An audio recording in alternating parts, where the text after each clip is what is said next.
Hello, welcome back. അപ്പോൾ നമ്മൾ കഴിഞ്ഞ വീഡിയോയിൽ നോക്കിയത് സീൻ എങ്ങനെ ക്രിയേറ്റ് ചെയ്യാം, അതിനകത്ത് സോഴ്സ് എങ്ങനെ ആഡ് ചെയ്യാം എന്നുള്ളതിനെ കുറിച്ചാണ്. അപ്പോൾ അതിനകത്ത് ഓഡിയോ എന്ന് പറഞ്ഞൊരു ടാബ് നിങ്ങൾ കണ്ടായിരുന്നു. ആ ഒരു ഏരിയയിലൂടെ നമ്മൾ നോക്കി പോലുമില്ല. അപ്പോൾ ഇന്നാണ് നമ്മൾ ഓഡിയോയിൽ എന്തൊക്കെയാണ് നമുക്ക് ശ്രദ്ധിക്കേണ്ടത് എന്നുള്ള കാര്യങ്ങളെക്കുറിച്ച് ചെക്ക് ചെയ്യാൻ പോകുന്നത്. അപ്പോൾ നമുക്ക് നേരെ വീഡിയോയിലോട്ട് പോകാം. കഴിഞ്ഞ തവണ നമ്മൾ വീഡിയോ ചെയ്തത് സ്ട്രീംലാബ്സ് OBSലാണ്. ഇത്തവണ നമ്മൾ OBS ലൈവിലാണ് ഓഡിയോ സെറ്റിങ്സ് കാണിക്കാൻ പോകുന്നത്. OBSന്റെ സെറ്റിങ്സിൽ വന്നാൽ ഇതിനകത്ത് ഓഡിയോ എന്നൊരു ടാബ് കൊടുത്തിട്ടുണ്ട്. ഞാൻ അത് എനേബിൾ ചെയ്തു.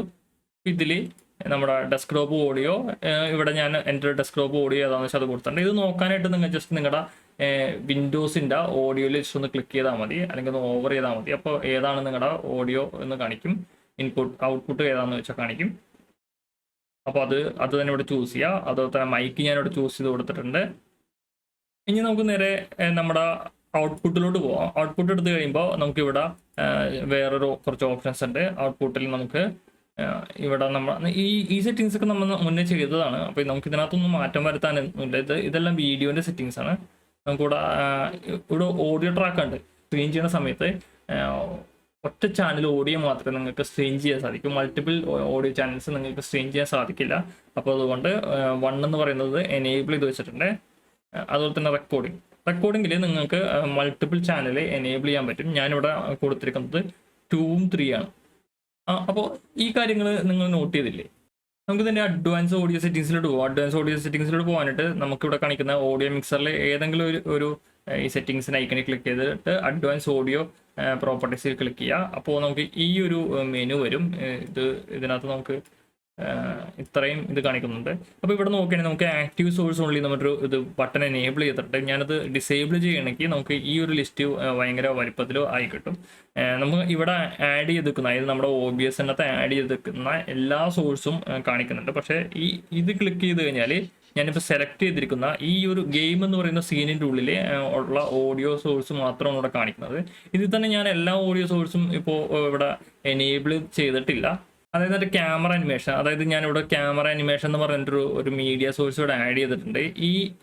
ഇതൊരു മീഡിയ സോഴ്സ് ആയതുകൊണ്ട് തന്നെ ഇവിടെ അതിന് ഓഡിയോ ഉണ്ടെങ്കിൽ നമുക്ക് സെറ്റ് ചെയ്യാനുള്ളൊരു ഓപ്ഷൻ കൊടുത്തിട്ടുണ്ട്. അപ്പോൾ ഇതിനകത്ത് എനിക്ക് ഓഡിയോ ഞാൻ ആഡ് ചെയ്തിട്ടില്ല. അപ്പോൾ അതുകൊണ്ട് എനിക്കത് ആവശ്യമില്ല. അതുപോലെ തന്നെ ചാറ്റിൽ ഓഡിയോ എനിക്ക് ആവശ്യമില്ല. അപ്പോൾ ഞാനത് ഓഫ് ചെയ്തു.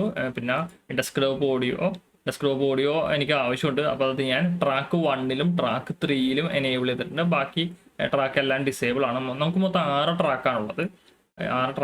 അതിൽ ഞാൻ ട്രാക്ക് 1ഉം ട്രാക്ക് 3യും എനേബിൾ ചെയ്തിട്ടുണ്ട്. അതുപോലെ തന്നെ അടുത്ത ഓഡിയോ എൻ്റെ മൈക്കാണ് വരുന്നത്. മൈക്ക് നോക്കിക്കഴിഞ്ഞാൽ ഞാനിവിടെ മൈക്കിന് ട്രാക്ക് 1ലും ട്രാക്ക് 2ലും മൈക്ക് എനേബിൾ ചെയ്ത് വെച്ചിട്ടുണ്ട്. പിന്നെ എൻ്റെ വീഡിയോ ക്യാപ്ചർ ഡിവൈസ് ആണ്, അതായത് എൻ്റെ ക്യാമറയിലൊരു മൈക്ക് ഉണ്ട്.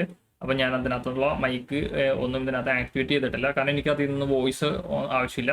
അതുകൊണ്ട് തന്നെ അത് ഒന്നും എനേബിൾ ചെയ്തിട്ടില്ല. സൗണ്ട് ട്രാക്ക് ബൈ ട്വിച്ച്, ഇതൊരു ആഡ് ഓൺ ആണ്, ഒരു പ്ലഗിനാണ്. ഈ പ്ലഗിൻ ഞാൻ 6ാമത്തെ ട്രാക്കിൽ ഞാൻ എനേബിൾ ചെയ്ത് വെച്ചിട്ടുണ്ട്. അപ്പോൾ ഇനി ഇതെന്തിനാണ് ഇങ്ങനെ ഒരു ട്രാക്ക് ഞാൻ സ്വിച്ച് ചെയ്ത് മാറ്റി വെച്ചിരിക്കുന്നതെന്ന് ഉള്ളത് പറയാം. ഈ 2 ചാനൽ യൂസ് ചെയ്യുന്നത് എൻ്റെ സ്ട്രീമിങ്ങിൻ്റെ സമയത്താണ് യൂസ് ചെയ്യുന്നത്. പക്ഷെ ഞാൻ വീഡിയോ റെക്കോർഡ് ചെയ്യുന്ന സമയത്ത് എനിക്ക് 1 എന്ന് പറയുന്ന ചാനലിൽ ആവശ്യമില്ല. ഞാൻ 2ഉം 3യും എടുക്കുന്നത്. അപ്പോൾ ഇങ്ങനെ റെക്കോർഡ് ചെയ്യുന്നതുകൊണ്ട് ഉള്ള ഗുണം എന്താണെന്ന് വെച്ചാൽ, നമ്മൾ സാധാരണ ഒരു വീഡിയോ റെക്കോർഡ് ചെയ്തിട്ട് വീഡിയോ എഡിറ്റിംഗ് സോഫ്റ്റ്വെയറിൽ, അതായത് പ്രീമിയർ, FCP, അതുപോലെ ഏത് വീഡിയോ എഡിറ്റിംഗ് സോഫ്റ്റ്വെയറിലോട്ടും ഡ്രാഗ് ചെയ്ത് ഇടുമ്പോൾ നമുക്ക് മൾട്ടിപ്പിൾ ചാനലായിട്ട് കിട്ടും. അതായത് ഇപ്പോൾ ഞാൻ സംസാരിച്ചുകൊണ്ടിരിക്കുന്ന സമയത്ത് എൻ്റെ PC-യിൽ എന്തെങ്കിലും ഒരു മ്യൂസിക് പ്ലേ ചെയ്ത്, അല്ലെങ്കിൽ എന്തെങ്കിലും ഒരു നോട്ടിഫിക്കേഷൻ വന്നപ്പോൾ ഒരു സൗണ്ട് വന്നു. അപ്പോൾ എനിക്ക് ആ സൗണ്ട് എഡിറ്റിങ്ങിൻ്റെ സമയത്ത് ഒഴിവാക്കണം എന്നുണ്ടെങ്കിൽ ജസ്റ്റ് സിമ്പിളായിട്ട് ആ ട്രാക്കിൽ നിന്ന് ആ ഒരു ഏരിയ മാത്രം എനിക്ക് കട്ട് ചെയ്ത് റിമൂവ് ചെയ്യാൻ പറ്റും. മറ്റു രീതിയിലാണെങ്കിൽ നമുക്ക് ഇതെല്ലാം മെർജ് ചെയ്തായിരിക്കും വരാം. അപ്പോൾ നമുക്ക് ഒറ്റ ട്രാക്കിൽ തന്നെ ഈ എല്ലാ സൗണ്ടും കൂടി ആഡ് ആയിട്ടായിരിക്കും വരാം. അപ്പോൾ നമുക്ക് എഡിറ്റ് ചെയ്യാൻ നേരത്തെ കുറച്ച് ബുദ്ധിമുട്ടുണ്ടാകും. അത് ഒഴിവാക്കാൻ വേണ്ടിയിട്ടാണ് നമ്മൾ മൾട്ടിപ്പിൾ ഓഡിയോ ട്രാക്ക് എനേബിൾ ചെയ്തിട്ട് റെക്കോർഡ് ചെയ്യുന്നത്. അപ്പോൾ അതാണ് ഇന്നത്തെ video. Thanks for watching. See by.